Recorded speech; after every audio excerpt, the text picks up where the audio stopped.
提起弦樂，好多人都會諗起喺演奏廳入面眾多樂手演奏古典名曲嘅壯觀場面。但其實唔同類型嘅弦樂作品早就出現喺我哋嘅生活入面。一連6集嘅扣人心弦，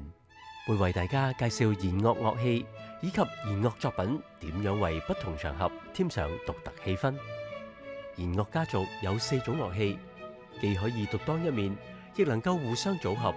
靈活度非常高，而且音域廣闊。由小提琴一般嘅高音，去到低音大提琴嘅低音，就差唔多橫跨6個8度，呈現豐富嘅音色同效果。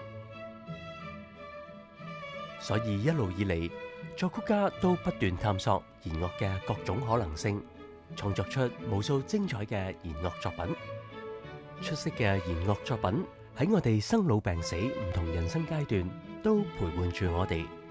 例如喺典禮或者宴會上，就經常會聽到韓德爾嘅士巴女王進場，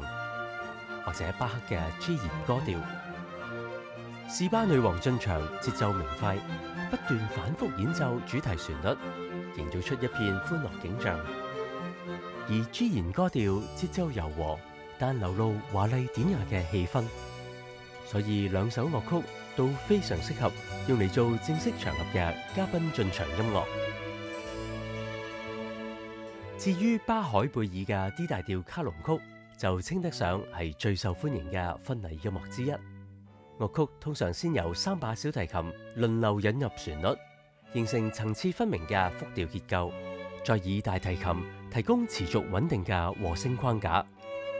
疊加嘅旋律營造出情感逐步加強嘅感覺，非常浪漫。另一方面，弦樂作品亦可以表達出錐心刺骨嘅哀傷，例如喺喪禮上經常會出現巴伯嘅弦樂慢板。單一嘅旋律線喺唔同弦樂聲部之間傳遞同疊加，形成強烈嘅情感張力。加上運用咗唔少長音同連續性滑動，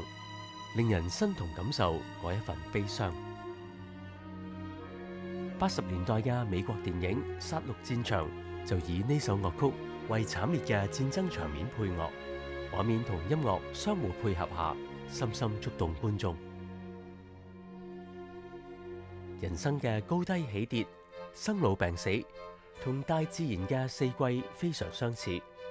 喺韋華第四季協奏曲入面，作曲家細緻描繪出春夏秋冬嘅自然景象，